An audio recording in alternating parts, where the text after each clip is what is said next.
Good day everyone. Now, we will tackle about component of special and inclusive education. Here is our objective. At the end of the lesson, the student should be able to enumerate the process involved in child find through the peripheral process, identify the 5 assessment tools and principles in working with children with additional needs, and the last is identify the 5 components of special and inclusive education. So meron tayong 5 components here: child find, assessment, placement, accommodation, and curriculum modification, parents' involvement. Now, let's proceed sa component 1, which is the child find through a peripheral process. Ito yung pag-identify ng mga student na may mga additional needs at yung mga may developmental disability. So, si teacher and parents, yung tumutulong sa kanila sa pag-observe. Pati na rin yung mga professional psychologists na kung saan sila yung nagdi-determine kung ano ang reason sa kanilang developmental concern. Next is peripheral strategies. So using strategies, mababawasan yung case ng mga batang napupunta sa special education. Si teacher is gagawa muna ng paraan para matugunan yung developmental delay ng bata. Next is assessment. Ito yung pag-aalam ng mga strength and needs ng mga bata. So, next is assessment purpose. Ginagamit ito to decide sa edukasyon ng isang bata. Yung mga programa para sa kanila na nakabatay sa kung anong needs nila. Hindi naman pwede na yung batang may problema sa pagsasalita is i-enroll mo sa educational program na para sa mga batang hindi nakakakita. So, dapat ito ay naayon sa mga needs nila. Next is method of assessment. This is a ways of assessing a child. Your work mainly professional from different fields. So, meron tayong 3 ways to assess the child. First is the test. Second, informal assessment. Third, authentic assessment. So, dito sa test assessment, yung mga psychologists ang nag-i-ensure na valid ba yung ginawa mong assess or yung ginawa mong assessment sa mga bata or sa batang may additional needs. Sa informal assessment naman, teacher-made instrument, portfolio assessment, output in school, inventories, observation of teacher in class. Sa authentic assessment naman is gagamit ka ng real-world setting.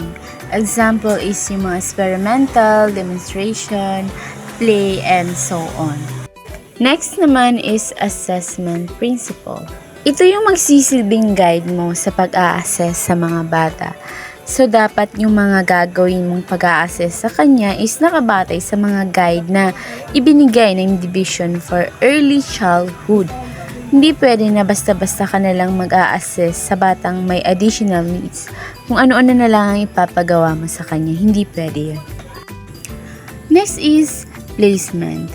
So, after mong i-assess yung batang may additional needs, dito naman sa placement, ito yung magdi-decide kung saan nga ba paglalagyan or kung saang programa mapupunta yung batang ini-assess mo na may additional needs. Next is accommodation and curriculum modification.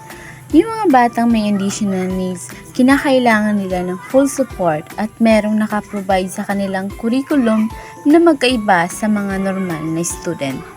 Next is accommodation. So, magkaiba yung content ng tinuturo sa kanila kaysa sa tinuturo sa general education. At yung content ng subject or tinuturo sa kanila is nakaangkop sa mga needs nila. So, we have presentation accommodation. So, yung mga student na may disability ay kinakailangan ng format na nakatugon sa mga needs nila.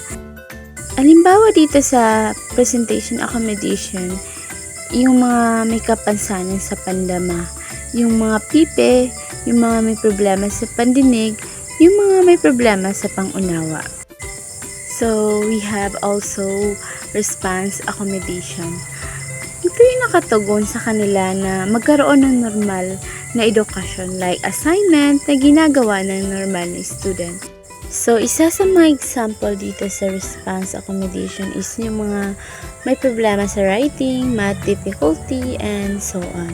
So, next is setting accommodation. So, yung mga batang may additional needs is kinakailangan nila ng good environment para mas lalo silang matuto.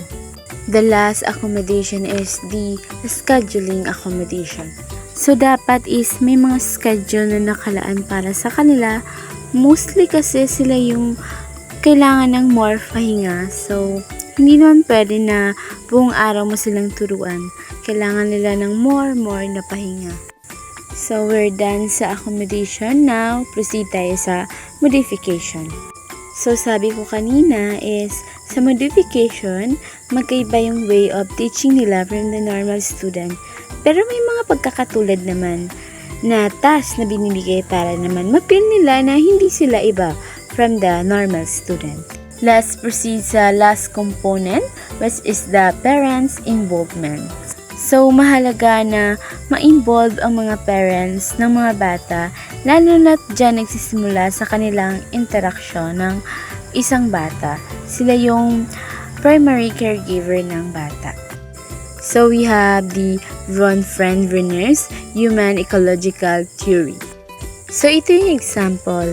Meron tayong macrosystem, mesosystem, exosystem, macrosystem, and chronosystem. So, sa macrosystem, example is yung parent, sibling, classmate. At sa mesosystem naman is, ito yung interaction ng macrosystem. Kung paano sila mag-interact, yun yung mesosystem. Halimbawa, yung interaction ng bata sa parents niya, yun yung tinatawag na mesosystem. Sa exosystem naman is yung parents' economic situation ng bata. Sa macrosystem is naka-base sa cultures ng bata. So, sa chronosystem naman is yung environmental change that occurs over the lives of the child. Example is yung mga changes na kung saan nagbibigay sa kanya ng mga stress. So, next is homeschool communication. So, dapat merong communication between home and school of the student. Next is parent and teacher conferences. Parent and teacher conferences are face-to-face meeting held between parents and teacher. Conducting such meeting is necessary so parents of students with disability and additional needs will be able to share about their child background, strength and ability, history of difficulties.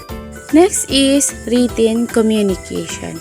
Homeschool communication may also be conducted through written message such as the use of a homeschool communication notebook where teacher and parents write homework assignment, that student behavior in the classroom, as well as progress on program goals. Third is digital communication. So, since laganap na ngayon ang technology, may mga parents and teacher na rin na nagkakaroon ng communication through online. So, last is homeschool contract. Contains an agreement between teacher and parents regarding behavioral and academic goals for a student with disability. Just like any formal contract, this is a written agreement between teacher, parents, and the student. We have the other ways to involve parents: parent education training workshop, parent support group.